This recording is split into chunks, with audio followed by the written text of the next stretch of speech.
안녕하세요. 하나님의 크신 은혜와 사랑이 가득 넘치는 목요일 되시기를 간절히 바라고 기도합니다.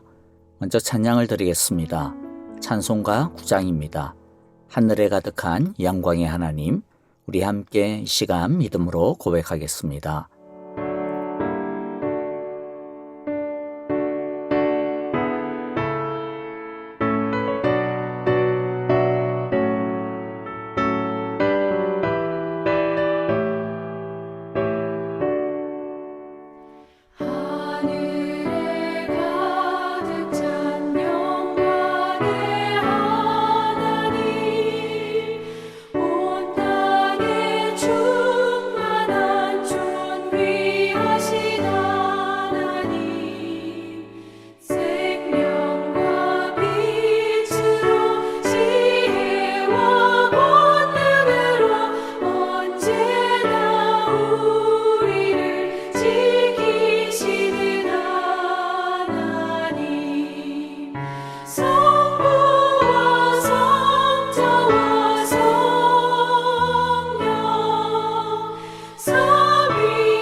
이제 하나님의 말씀을 같이 읽겠습니다.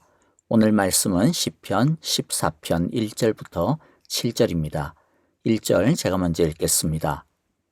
어리석은 사람은 마음속으로 하나님이 없다 하는구나. 그들은 한결같이 썩어서 더러우니 바른 일을 하는 사람이 아무도 없구나. 여호와께서는 하늘에서 사람을 굽어 보시면서 지혜로운 사람이 있는지 하나님을 찾는 사람이 있는지를 살펴보신다. 너희 모두는 다른 길로 빗나가서 하나같이 썩었으니 착한 일을 하는 사람이 하나도 없구나. 죄악을 행하는 자는 다 무지한 자냐. 그들이 밥 먹듯이 내 백성을 먹으면서 나 여호와를 부르지 않는구나. 하나님이 의인의 편이시니 행악자가 크게 두려워한다. 행악자는 가난한 사람의 계획을 늘 좌절시키지만 여호와는 가난한 사람을 보호하신다. 하나님, 시온에서 나오셔서 이스라엘을 구원하여 주십시오. 여호와께서 당신의 백성을 그들의 땅으로 되돌려 보내실 때에 야곱은 기뻐하고 이스라엘은 즐거워할 것입니다. 아멘. 오늘의 말씀을 통하여서 각자에게 주시는 하나님의 음성을 듣기를 바랍니다. 하나님을 인정하지 않고 거부하는 세상 속에서 그리스도인들은 어떻게 살아야 하는지에 대해 다윗은 말해주고 있습니다. 하나님을 인정하지 아니하고 거부하고 싫어하기 때문에 당연히 하나님을 믿는 사람들에 대해서도 호의적이지 않은 것이 세상입니다. 우리가 하나님을 믿는다라고 하는 것은 하나님이 있다라는 신의 존재를 믿는 차원이 아닙니다. 하나님을 믿는다는 것은 하나님의 주권을 믿는다. 즉 하나님이 나의 왕이시다. 더 나아가 하나님이 이 세상의 온 우주의 왕이시다. 역사의 주인이시다는 것을 믿고 따른다는 것을 뜻합니다. 그렇기 때문에 하나님이 없다라고 말하는 것은 반대로 단순히 신은 존재하지 않는다라고 하는 차원이 아닙니다. 내 삶의 주인이 하나님이 아니라 나라는 뜻입니다. 자기가 모든 것의 주인 노릇하는 것이 하나님 없다라고 말하는 삶의 본질인 것입니다. 그렇기 때문에 하나님이 없다라고 생각하며 사는 사람과 하나님을 왕으로 인정하고 섬기는 사람은 너무나도 그 삶의 방향과 목적 그리고 방식이 다를 수밖에 없는 것입니다. 자, 그러면 이제 다윗이 이 죄된 세상에서 하나님의 백성들이 어떻게 살아야 하는지에 대해서 뭐라고 말하는지 그의 목소리를 들어보기를 원합니다. 다윗이야말로 이런 조언을 하기에 딱 알맞은 사람입니다. 왜냐하면 다윗은 하나님의 계획 때문에 하나님의 뜻에 순종하고 하나님의 약속에 헌신하는 것 때문에 하나님의 계획과 뜻을 인정하지 않는 사울 왕에게 쫓겨다녔기 때문입니다. 자, 첫째, 성도는 이 세상이 악하다라는 것을 정확히 알아야 합니다. 1절을 보십시오. 어리석은 사람은 마음속으로 하나님이 없다 하는구나. 그들은 한결같이 썩어서 더러우니 바른 일을 하는 사람이 아무도 없구나. 그런데 이런 말씀을 들으니까 이런 생각이 들 겁니다. 물론 세상이 하나님을 없다라고 하고 하나님을 거부하는 것은 그렇지만은 그렇다고 해서 세상이 모두 다 한결같이 썩었다느니 더럽다느니 바른 일을 하는 사람이 아무도 없다라고 하는 것은 너무 좀 심한 것 아닌가? 하나님 안 믿어도 예수 믿는 사람보다도 착한 사람도 많아 보이던데 이런 생각이 들 수 있습니다. 물론 맞습니다. 세상적인 기준으로 본다면 착한 사람도 많습니다. 그러나 선의 기준은 사람이 아닙니다. 세상의 법도 도덕도 아닙니다. 절대 거룩이신 하나님이 선의 기준입니다. 왜 그런데 성경은 한결같이 이 세상이 썩어서 더럽다라고 말하고 바른 일을 하는 사람이 아무도 없다라고 할까요? 온전한 선이 아니기 때문입니다. 그리고 어느 누구도 온전한 선에 도달할 수 없기 때문입니다. 죄인은 자기 사랑으로 선을 행하고 착한 일을 할 뿐이기 때문입니다. 이 세상이 진짜 한결같이 썩어서 더럽다라는 것을 무엇으로 그러면 우리는 알 수 있을까요? 이 세상의 악함이 조금도 변하지 아니하고 나아지지 않는다라고 하는 것을 우리가 보면 좀 알 수 있을 것 같습니다. 이 세상의 모든 학문, 모든 철학, 모든 도덕, 모든 종교가 더 나은 인간, 더 선한 사회를 추구합니다. 이 세상의 많은 정책과 교육, 정치와 법들이 더 나은 세상을 만들기 위해 갱신하고 개혁하고 심지어 혁명을 일으키기도 합니다. 그러나 여러분 그 결과가 어떻습니까? 나아졌다라고 말하기 민망하다고 생각이 듭니다. 오히려 더 교묘해졌다라고 저는 평하고 싶습니다. 세계 1차, 2차 세계대전이 일어났을 때에 그 당시에 많은 철학자들과 지성인들은 아연실색을 했습니다. 왜냐하면 그때 그들은 자랑스러워했거든요. 역사상 유래를 찾아보기 힘든 이성의 시대, 정신의 자유의 시대였고 계몽의 시대라고 생각했기 때문입니다. 그런데 이성은 쉽게 광기에 집어먹히고 말았습니다. 지성과 도덕은 탐욕을 이기지를 못했습니다. 우리는 이 세상을 제대로 아는 것이 중요합니다. 죄 아래에 있는 세상은 악합니다. 3절과 4절을 더 보겠습니다. 너희 모두는 다른 길로 빗나가서 하나같이 썩었으니 착한 일을 하는 사람이 하나도 없구나. 죄악을 행하는 자는 다 무지한 자냐. 그들이 밥 먹듯이 내 백성을 먹으면서 나 여호와를 부르지 않는구나. 여기서 우리가 또 알아야 할 것이 무엇입니까? 악한 세상은 하나님을 거부합니다. 그리고 하나님을 미워하고 싫어하는 그 마음을 하나님의 백성들에게 돌린다라고 하는 사실입니다. 예수님은 하나님의 백성과 세상과의 관계에 대해 누차 강조해 주셨는데요. 요한복음 15장 19절을 특별히 보면 너희가 세상에 속하여 있다면 세상이 너희를 자기 것으로 여겨 사랑할 것이다.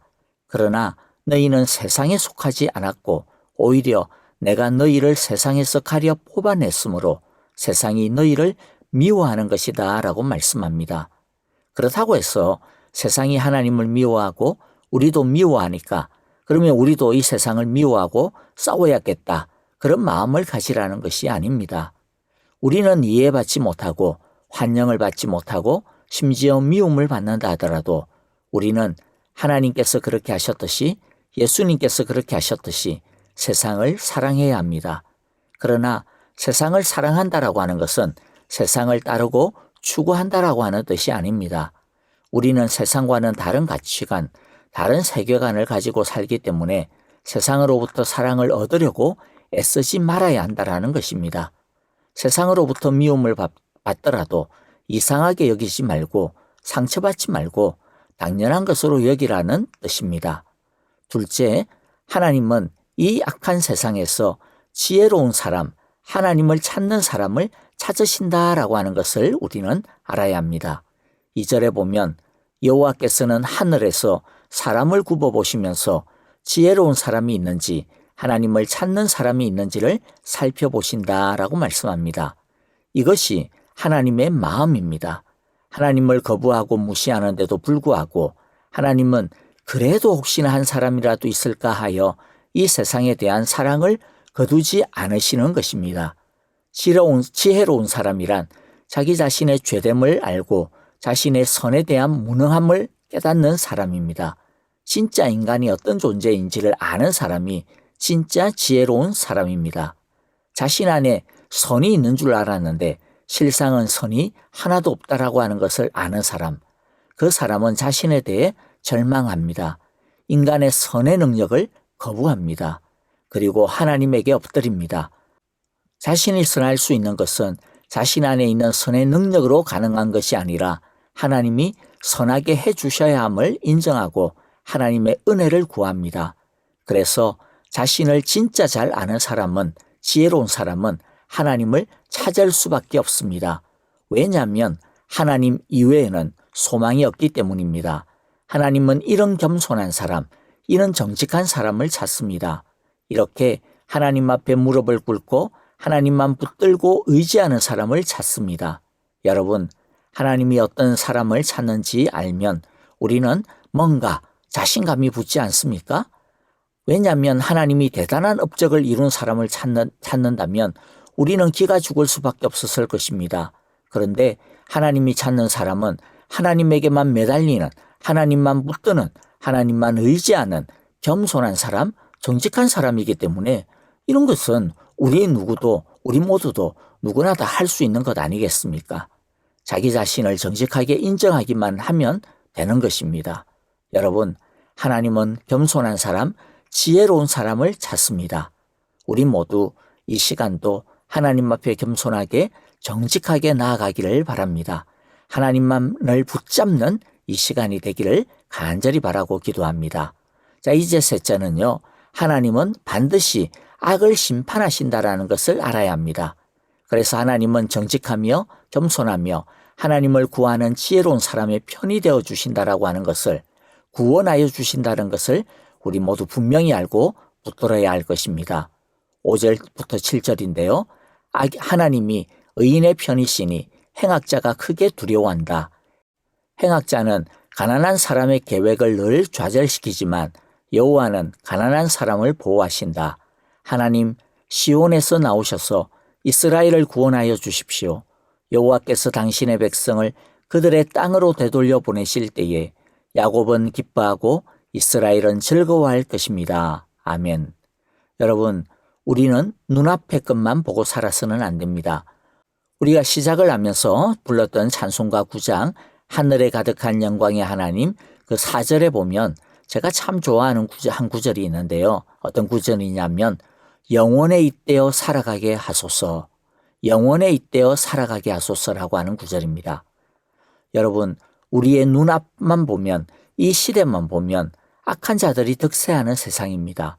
그래서 이게 뭔가 싶어집니다. 그러나 하나님의 시간은 영원입니다. 우리의 시간도 그래서 영원입니다. 결국 하나님은 이 세상을 선악간에 심판하십니다. 시편 1편의 고백처럼 악인은 심판을 견디지 못합니다. 그리고 가난한 사람, 여기서 가난한 사람이란 사회적 경제적인 가난한 사람이 아니라 하나님만을 의지하는 사람을 말하는데요. 즉 이스라엘을 이야기하고 하나님의 백성을 말합니다. 하나님은 언제나 하나님의 백성의 편입니다. 그러므로 여러분, 영원에 잇대어 살아가는 우리가 되시기를 간절히 기도하고 바랍니다. 말씀을 마무리하겠습니다. 악인이 의지하는 것은 모두 다 허물어지고 하나도 하나님 앞에 남아있지 못하게 될 것입니다. 하나님은 당신의 백성과 언제나 그리고 영원히 함께 하십니다. 우리는 자기 정욕대로 사는 사람을 부러워할 것이 아니라 도리어 불쌍히 여겨야 합니다. 왜냐하면 그 사람들의 심판은 확정적이기 때문입니다. 이 세상에서 큰 일을 많이 하는 것이 중요한 것이 아니라 세상의 죄에 교만에 오염되지 않는 것이 더 중요하고 그것이 진짜 성공한 것입니다. 세상의 성공에 지혜로운 것은 아무 의미가 없습니다. 하나님은 지금도 지혜로운 사람을 찾는데 정직하며 겸손하며 오직 하나님만을 의지하는 참 가난한 사람, 그런 진짜 지혜로운 사람을 찾습니다. 여러분, 우리 모두 하나님이 찾는 지혜로운 성도들이 다 되시기를 바라고 기도합니다. 아멘. 오늘의 말씀을 마음에 새기면서 우리 함께 헌신의 기도를 드립시다. 감사할 것은 감사하고 회개할 것은 회개하며 결단할 것은 결단하는 기도를 드립시다. 교회를 위하여 기도해 주실 때에 소망과 회복의 능력이 있는 성령 충만한 예배, 은혜가 넘치는 예배를 드리는 우리 사랑의 교회 예배 공동체가 될 수 있도록 기도해 주시기를 바랍니다. 형제자매들을 위하여 기도해 주실 때에 아프신 분들 항상 마음에 품고 사랑으로 기도해 주시기를 바랍니다. 항암 치료받고 계시는 박정은 집사님, 그리고 박윤경 정계자 전도사님, 노창득 황순금 권사님과 이두상 집사님, 한국에서 치료 중인 김윤호 아기를 위해서 기도해 주시고요. 여러분, 그 외에도 우리 여러 형제자매들 생각나시는 대로 우리 함께 중보하며 기도하기를 바랍니다. 여러분, 오늘도 하나님이 찾는 지혜로운 인생, 지혜로운 삶을 살아가기를 간절히 바랍니다. 안녕히 계십시오. 감사합니다.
피난처가 되시며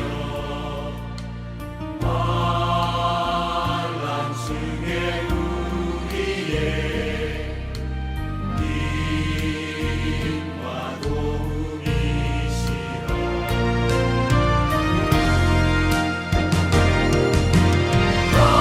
너희는 가만히 서 주가 하나님 대활지어라. 열방과 세계 가운데 주가 높임을 받으리라. 너희는 가만히 서 주가 하나님 대활지어라. 열방과 세계 가운데 주가 높임을 받으리라.